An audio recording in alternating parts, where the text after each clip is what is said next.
कधीच नाही चुकणार तुमचे फेवरेट टीव्ही शोज झी5 सोबत, तेही एकदम फ्री। बाबा, तुला बरं वाटतंय का? बाबा, तू घरी आलाच असते मग मी तुला किती हाका मारल्या.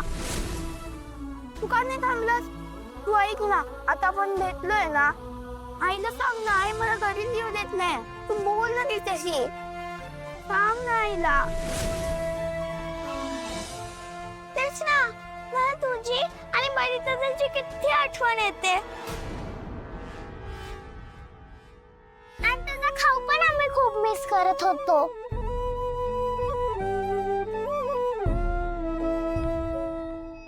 मी पण तुम्हाला खूप मिस करते.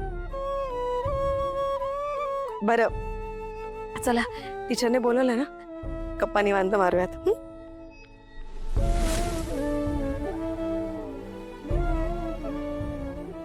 चल बाबा चल.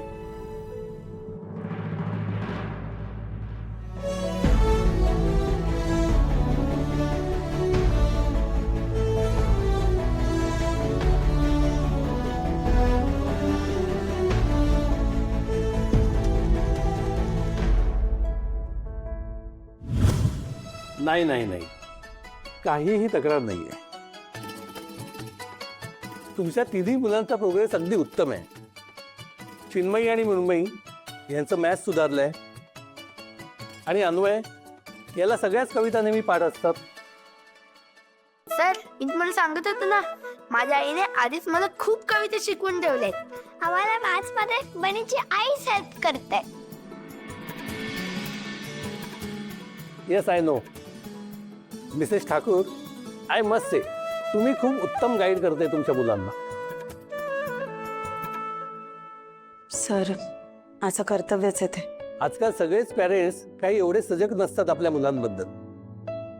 मिस्टर ठाकूर, तुमच्या मिसेस टीचरच्या कायम कॉन्टॅक्टमध्ये असतात, मुलांशीही चांगलं कम्युनिकेट करतात. गेल्या 5-6 महिन्यामध्ये तुमच्या मुलांचा होमवर्क झाला नाही असं एकदाही झालं नाही. टीचर्स त्यांच्यात फक्त प्रोग्रेस बघतात. अँड आय एम शुअर तुमच्या मुलांचा जो अभ्यासातला इंटरेस्ट वाढलाय त्याला मिसेस ठाकूरच कावेळ आहे. मी इतर पॅरेंट्सना नेहमी यांचंच उदाहरण देतो. ऍक्च्युली मला तुमच्याशी ना एका विषयावर बोलायचं आहे. सर, मुलांना क्लासमध्ये जाऊ दे. Yes yes sure. चला, नीट अभ्यास कर आणि टिफिन संपवून या. काय? हो बाबा. बारीची आई, आपण नंतर भेटू. हा, आपण पण भेटूया बाबा. बाय. चला निघूया. सर, काय बोलत होता तुम्ही? बऱ्याच दिवसापासून माझी एक इच्छा आहे, पॅरेंट्सची एक कमिटी फॉर्म करायची. तुम्हाला त्या कमिटीला लीड करायला आवडेल का मिसेस ठाकूर? सर, तुम्ही मला आता जरा जास्तच क्रेडिट देताय. No no no, not at all. मी खूप सिरियसली बोलतोय. मला मनापासून वाटतं इतर पॅरेंट्सना तुमच्याकडून बरंच काही शिकण्यासारखं आहे. तुम्हाला काय वाटतं मिस्टर ठाकूर? मला उशीर होते, येतो.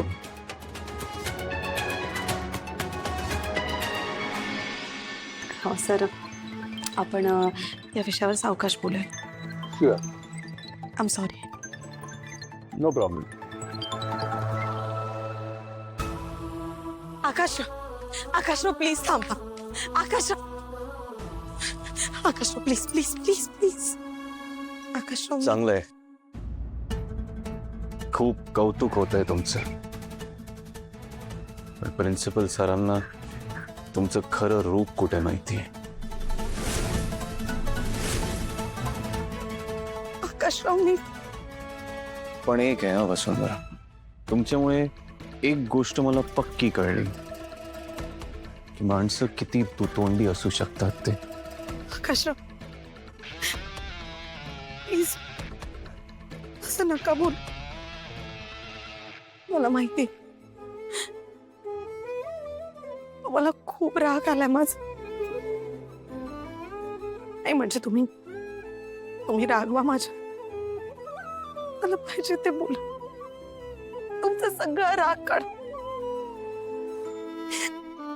पण एकदा मला काय बोलायचंय ते शांतपणे ऐकून घ्या प्लीज. मला बोलायचंय हो तुमच्याशी, माझी बाजू मांडायची. एक संधी द्या प्लीज. नाही, चान्स होता तेव्हा तुम्ही फक्त खोटेपणा केलं, पण आता नाही. आता माझ्यात काही बोलण्याची किंवा ऐकण्याची ताकदच उरलेली नाही. मला आता तुम्हाला फक्त एकच सांगायचं, शेवटचं. आपल्या भांडणात बनीला त्रास होऊ नये पण त्याचा खरा बाबा कोण आहे हे सांगून टाक, नाहीतर मला सांगावं लागेल.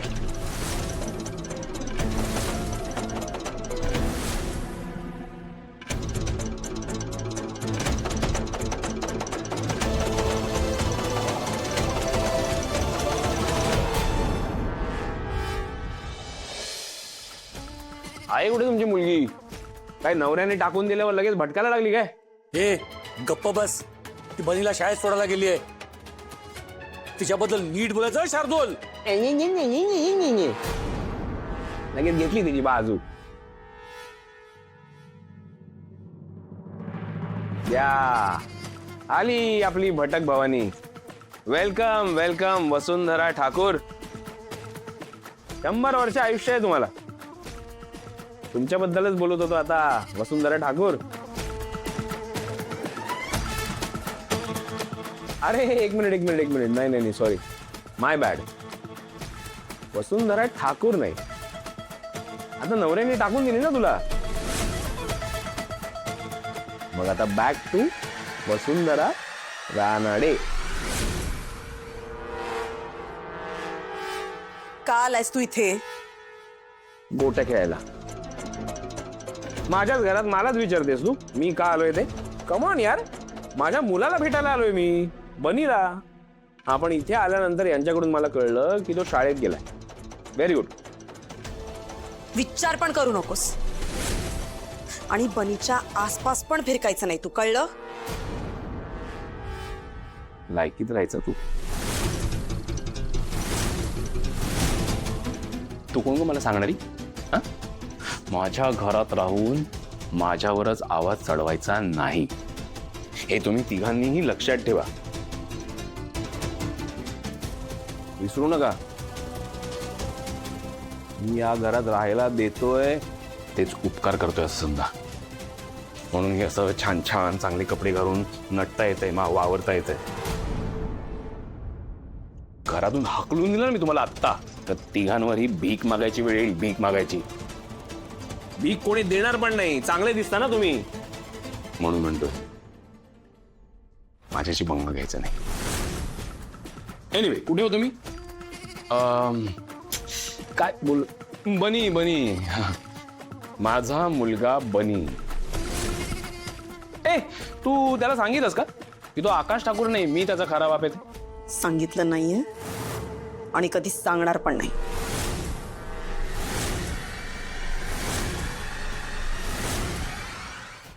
झी5 ॲप डाउनलोड करा आणि पहा सर्व एपिसोड्स एकदम फ्री.